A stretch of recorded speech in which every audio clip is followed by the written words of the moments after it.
Bienvenidos a su programa Hoy en el Derecho. ¿Cómo estás, David? Muy bien, Diana, ¿y tú? También muy bien.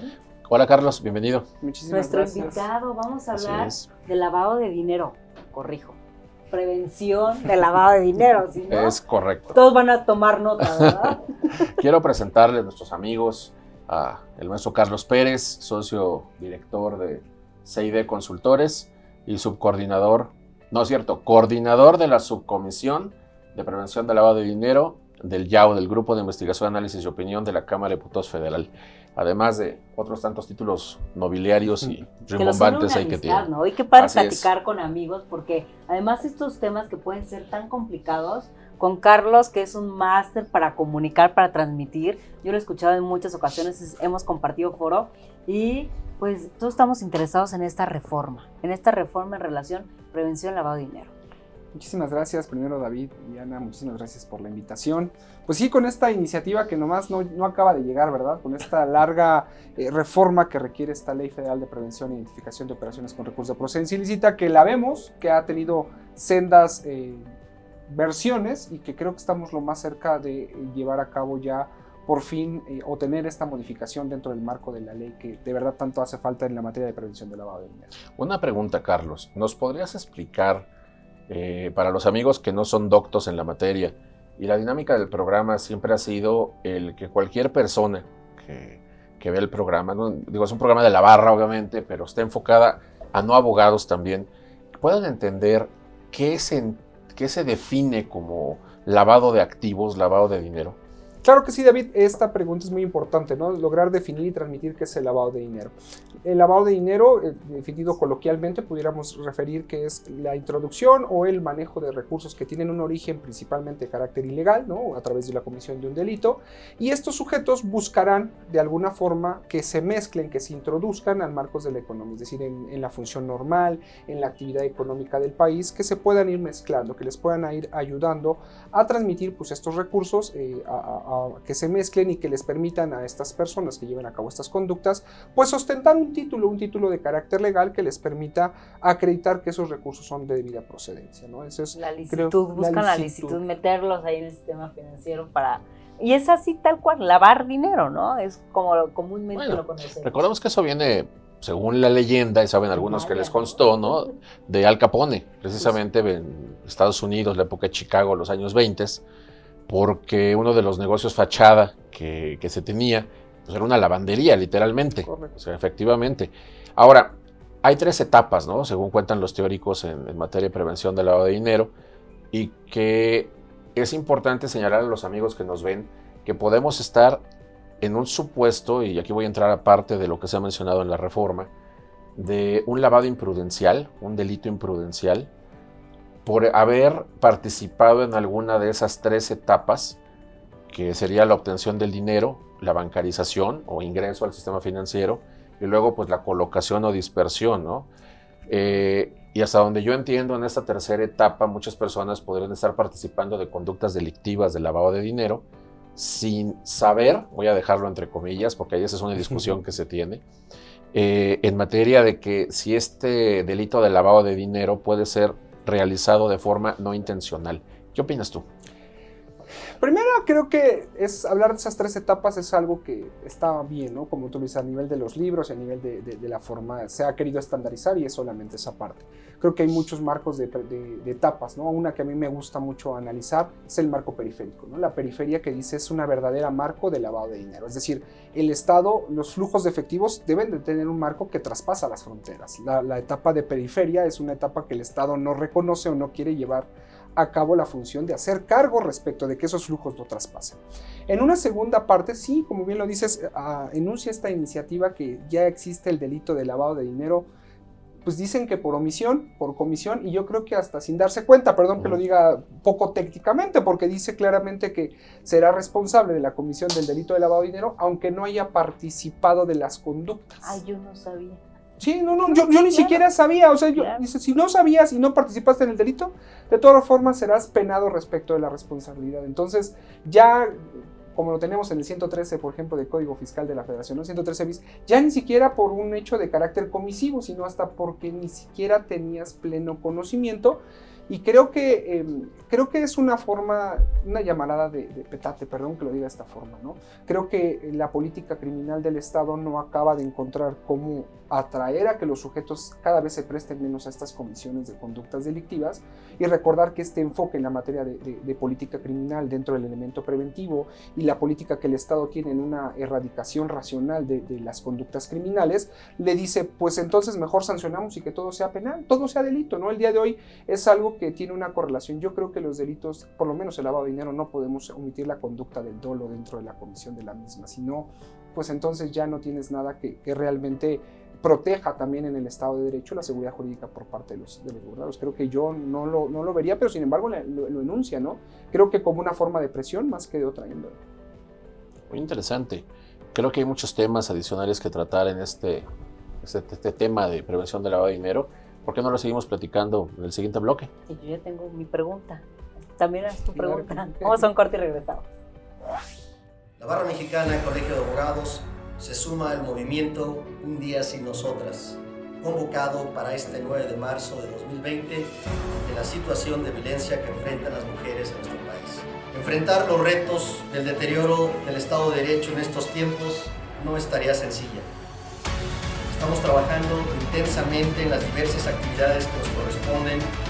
Afortunadamente contamos con una membresía cada vez más unida y participativa.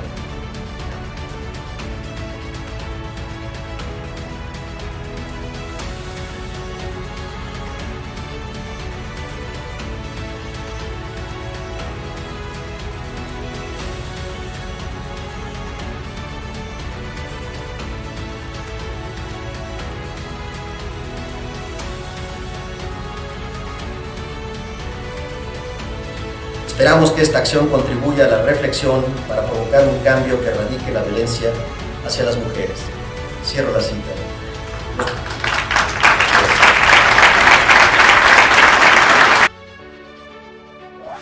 Estamos de regreso y mientras nos estabas platicando, yo quiero preguntarte en tu expertise y en toda esta experiencia, ¿qué tan fácil es perseguir el delito de lavado de dinero?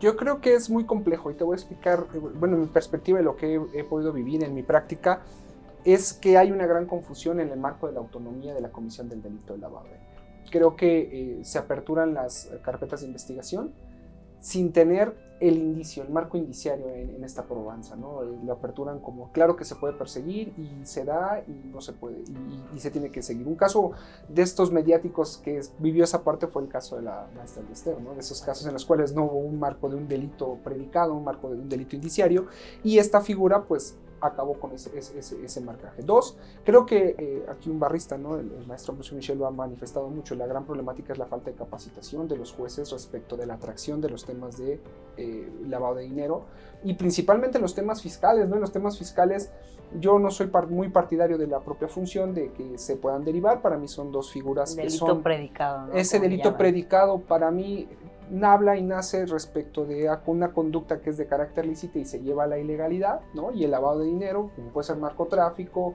fraude, robo, proviene de la ilicitud y se lleva a un marco de apariencia de legalidad. Entonces creo que ese tipo de temas que son a nivel global lo que todavía marca, tienen una gran problemática. Creo que aún no estamos debidamente y creo que hay mucha desinformación dentro de los sectores.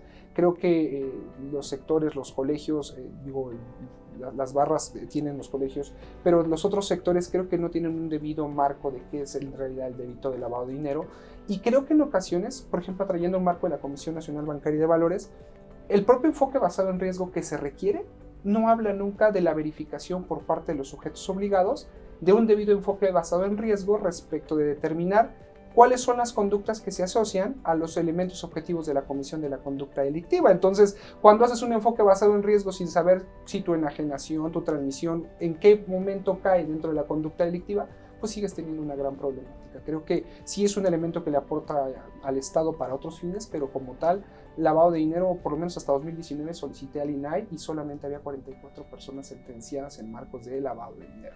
Es decir, nada respecto de otros marcos que se pudiera tener, ¿no? Hablando de ese tipo de delitos que tienen que ver uno con otro, ¿qué opinas acerca de que la defraudación fiscal debe ser o no un delito precedente del delito de prevención del lavado de dinero? Yo lo acabo de anunciar, para mí no puede ser. Para mí los delitos fiscales en su mayoría provienen de llevar a cabo la realización de un producto, la prestación de un debido servicio, es decir, la captación del propio flujo de esos recursos proviene y deviene en una conducta totalmente legal. Y como yo lo observo a veces me han dicho, es que cuando llevas a cabo la adquisición, por ejemplo, de la factura falsa, pues tú tienes la comisión y la atracción del derecho, es decir, un derecho de deducción. Pero creo que es la continuidad en la comisión del delito, es decir, pues la finalidad de cometer el delito de defraudación fiscal es aprovechar el uso de un engaño, aprovechamiento de un error en términos del 108. Si yo no adquiero la factura, no estoy en la propia comisión de la conducta criminal. Para mí es la continuidad en la comisión. Creo que ese es el punto fino. Creo que por ahí hay una tesis del año 2016, si no mal me equivoco, que refiere que el delito o los recursos de procedencia ilícita solamente nacerán o pueden nacer siempre que no se acredite la ilicitud del producto, lo cual es un tema sumamente grave, porque entonces si nada más perdí la factura o ya no tengo las declaraciones constatadas, entonces se genera ese marco, y más con los temas vinculados con delincuencia organizada, creo que son un tema sumamente fuerte. Para mí no daría pie en esas figuras de forma directa. Ahora creo que el artículo 113 bis, en la parte de la adquisición de las propias facturas, también deja un rubro muy importante que ya ha sido platicado someramente, ¿no? Un delito en el cual tiene que ser, para mí, los delitos de lavado de dinero son delitos de resultado, no pueden ser delitos comisivos, tiene que haber un marco de resultado sobre el producto. En la propia adquisición de la facturación, creo que eso no se da un delito como tal de resultado, como se ha enunciado, ¿no? Estamos a la par solamente de una conducta de carácter comisiva y no del resultado que produce la propia deducción. Creo que al enunciar el 113 es una problemática importante. Ahora, aquí hay una experta en materia penal, ¿no? ¿Dónde está? ¿No? Claro que ¿Dónde sí, está? la maestra Diana. Yo creo que hay un error en la sintaxis del artículo 108 en su tercer párrafo, cuando enuncia que dice, para que exista la presunción de delitos de defraudación fiscal, deben haber operaciones con recursos de procedencia ilícita. Entiendo plenamente qué es lo que quisieron decir. Cuando haya operaciones con recursos de procedencia ilícita, deberá haber presunción de delitos, pero creo que lo dijeron al revés. Y me he encontrado ya con dos sentencias que hacen la alusión del marco de la gramaticalidad en el apunto de los delitos, y por ende no pueden aperturar las averiguaciones en materia de presunción de defraudación fiscal, y hay dos criterios al respecto, y creo que es importante cómo está esa pugna, ¿no? Creo que lo queremos usar como un elemento sin más. Carlos, yo coincido contigo el hecho de la desinformación, pero no nada más de las autoridades, sino también de la sociedad. Y creo que en la comisión a la que pertenecemos, en YAO, todo el mundo habla de corrupción, todo el mundo habla de lavado de dinero. ¿Qué es? Ya cuando preguntas y cuando quieres saber, existen hechos relacionados con corrupción. El tema del lavado de dinero, y como mal dicho, ¿no? Cuando yo les digo al principio, vamos a hablar de lavado de dinero, parece que nos vas a enseñar, ¿no? ¿Cómo podríamos tener esa claridad para quien nos está viendo? Porque también la sociedad, porque todos tenemos que estar informados y no nada más es un tema de autoridades o de interpretación. Yo creo que ahí entra mucho la parte hace rato lo platicamos, ¿no? Antes de entrar al aire, del compliance, o sea, el cumplimiento, la ética empresarial, y creo que los valores éticos también de carácter personal. Parece mentira, pero el marco de la corrupción, hay un documento emitido después de Mérida en el cual se habla de las dimensiones de la corrupción, y la mejor forma de atacar la corrupción es con sustento en bases a la ética. Un ejemplo que puedo dar, ahora que viene con el TECMEC, principalmente en el capítulo 28, 27, que habla 28, de la responsabilidad que se tiene que girar. Vean lo que platicaba también contigo en algún momento en una llamada, con esta iniciativa de la ley de responsabilidad empresarial y debida diligencia corporativa. Asume, primero rápido, ¿no?, que las empresas deberán requerir una autorización para poder operar, a través de la inscripción de sus programas de responsabilidad empresarial. Y uno de los puntos que dice, para que no se violente, es temas de derechos humanos. Uno de estos derechos humanos es que las empresas tengan códigos de ética y valores. Veamos lo que está haciendo en materia de corrupción. Secretaría de la Función Pública ya nos puso a nuestra disposición los códigos de conducta que la UNODC, que tú conoces perfectamente, y el código modelo de prácticas buenas prácticas de integración, esta parte que ya se está sustentando. Creo que solamente es a través de la ética como se puede generar. Bien, hay que tocar también entonces el tema de compliance. Nos gustaría comprometer entonces a Carlos a una segunda parte también. Él abrió el tema, esta charla, sí. Él solito. Ya saben que aquí si vienen solitos embarcan. Está bien. Sí. Claro, entonces vamos a hacer un programa de relaciones porque... A compliance. traías tema de ética y lo que acabas de decir, ¿no? Esto nos involucra a todos. Vamos a un corte y regresamos. Hoy en el derecho.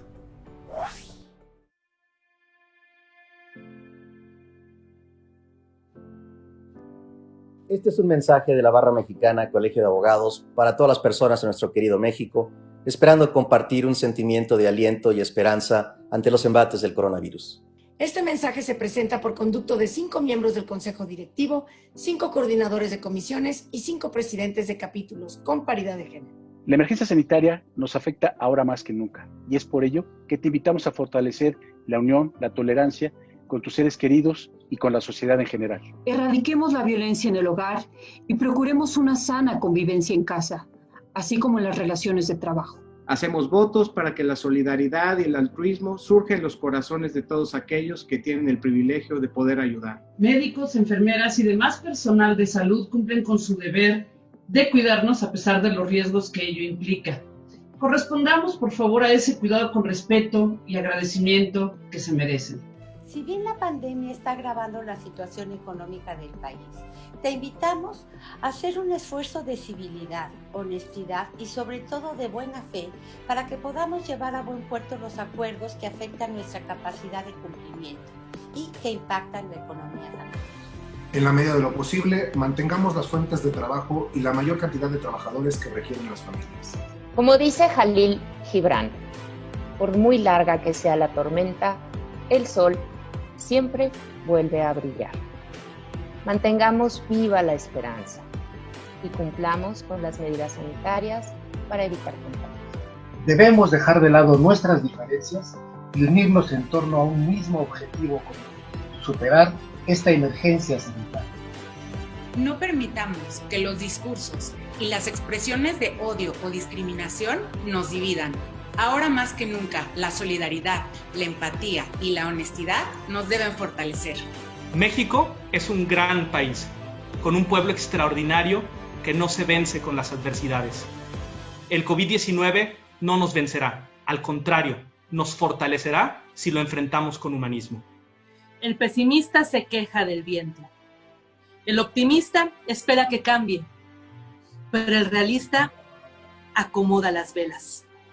Adaptémonos a la nueva realidad. Ahora que debemos estar más tiempo en casa para no incrementar los riesgos de contagio, aprovechemos la oportunidad, nosotros los mayores, para ser los ejemplos a seguir por parte de los menores. No nos olvidemos de ser felices con lo más valioso que tenemos, el amor de nuestra familia y nuestros verdaderos amigos. Estamos seguros que saldremos adelante y deseamos que todos podamos sacar lo mejor de nuestra humanidad para el bien de nuestros seres queridos y la sociedad en general. ¡Ánimo!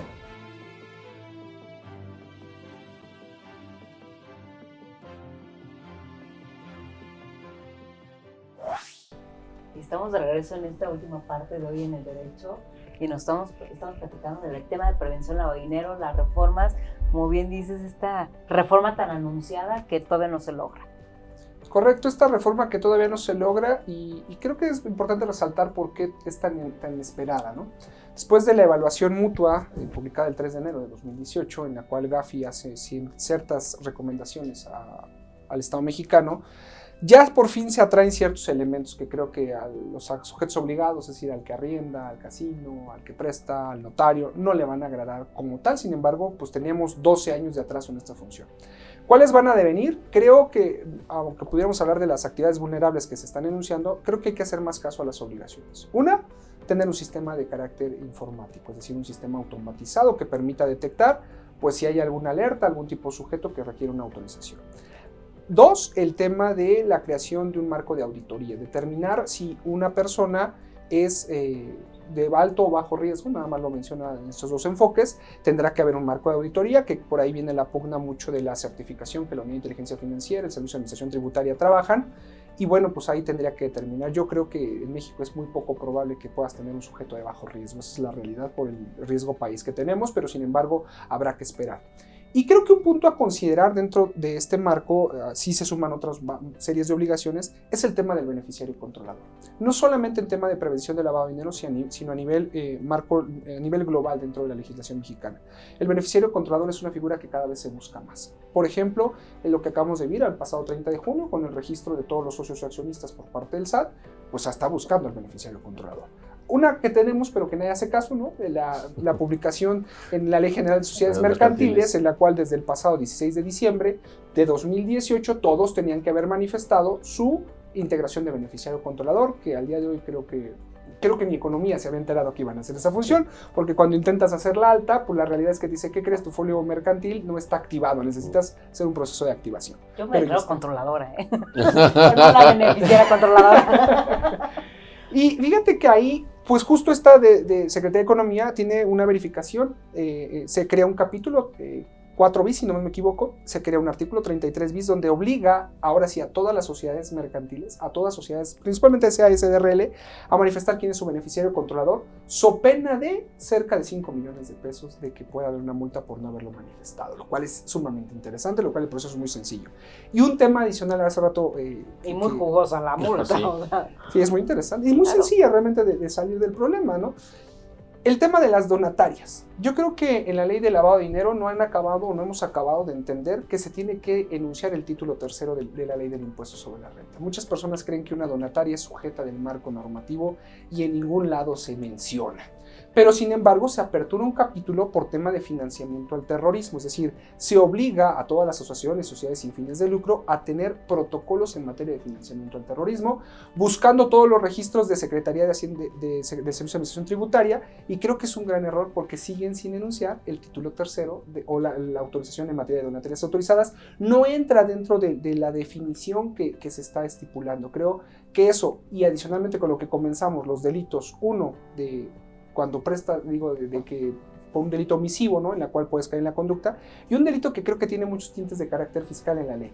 Cuando prestes tu nombre o tu razón social o denominación, tendrás una pena que va de 4 a 12 años de prisión, pero si antes del dictado de la sentencia enuncias quién era el beneficiario de esos recursos, la pena se reduce en 2/3 partes, es decir, dime quién es el beneficiario final de estos marcos o recursos. Creo que son de esos temas que pues, se pueden entender como importantes dentro de la iniciativa.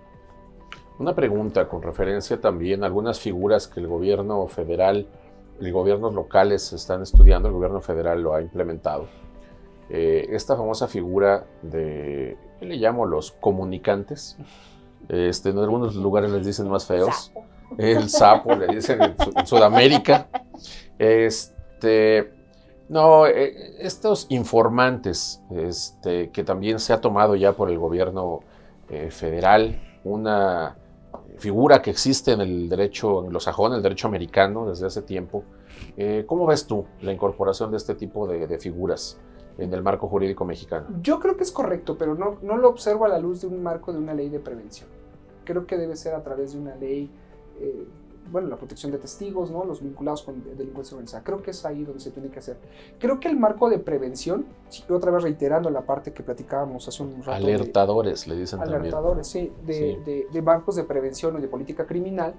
Creo que la propia función de una ley de prevención es un parteaguas. Yo siempre lo he visto como un parteaguas, ¿no? A mí cuando me dicen la ley de lavado es administrativa, lo entiendo en el marco de su cumplimiento, pero si tú ves el propio objeto de la ley, no le ves de administrativo absolutamente nada, ¿no? La realidad te dice proteger al sistema financiero, economía nacional, a través de un punto que siempre me gusta resaltar, dice de operaciones que involucren recursos de procedencia ilícita. Nunca te definió el delito, nunca dijo operaciones con recursos, dijo que involucren recursos, y si nosotros hacemos una distinción de los bienes jurídicos, del objeto material en la comisión del delito, en el delito hay bienes, derechos y recursos. La ley solamente anuncia los marcos de recursos y creo que hay que hacer esa puntualización.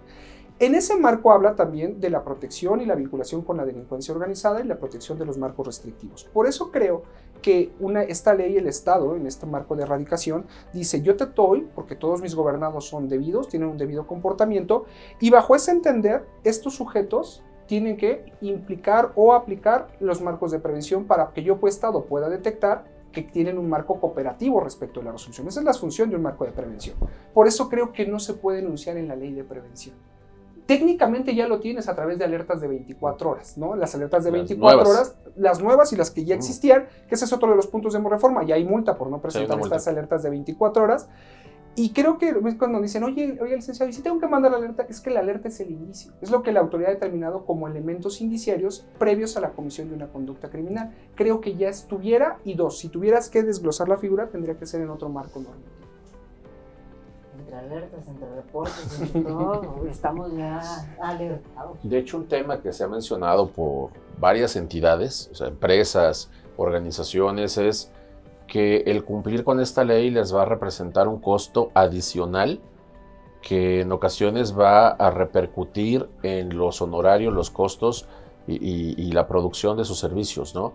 Pero también hay que entender, pues, que son, yo creo, que modificaciones, y hay que decirlo, muchas no son derivadas o motivadas nada más por el gobierno mexicano, sino por estas políticas internacionales que Gafi va implementando y que va revisando con estas evaluaciones que se van haciendo de tiempo en tiempo, ¿no? Y creo que también además hay mucha duda cuando hiciste la operación 1, 2, 3 veces y la dejas de hacer, ¿no? Y si tienes que seguir presentando declaraciones, tienes que seguir cumpliendo con estas obligaciones y en caso de no hacerlo, ya después vas a tener que defender en relación a créditos, multas que representan sumas importantes. Correcto.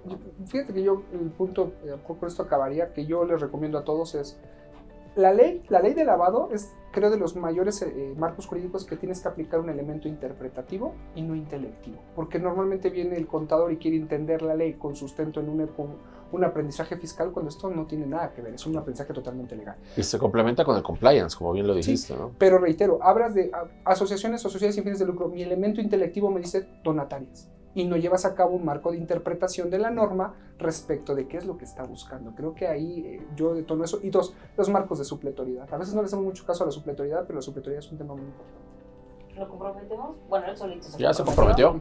Vamos a invitarlo nuevamente para seguir platicando de estos temas tan interesantes. Es correcto. Gracias por habernos acompañado hoy en El Derecho.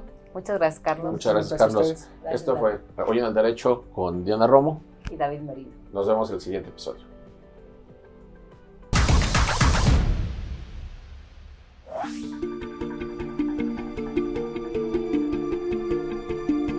Señores, hemos concluido el programa académico del 17º Congreso Nacional de Abogados organizados por la Barra Mexicana en esta hermosa ciudad y puerto de Mazatlán, Sinaloa. Este exitoso congreso fue posible gracias al arduo trabajo de muchas personas. Agradezco en primer lugar el decidido apoyo que nos dio el gobierno del Estado, quien amablemente nos ofreció esta cena. Este congreso fue muy exitoso gracias a la participación de todos. Juntos coadyuvamos a un mejor futuro de la abogacía, del Estado de Derecho con justicia y democracia y del desarrollo sostenible.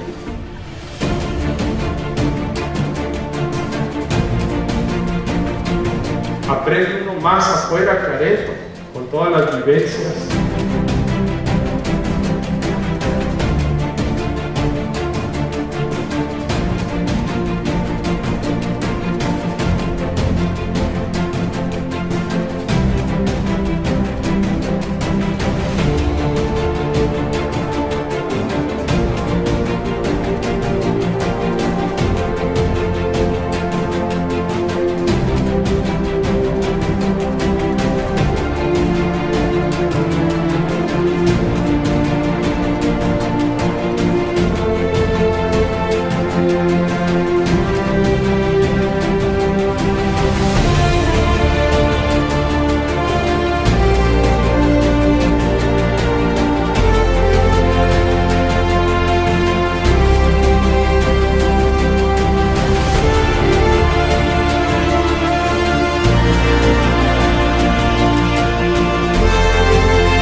Enhorabuena, bienvenidos y ¡pum!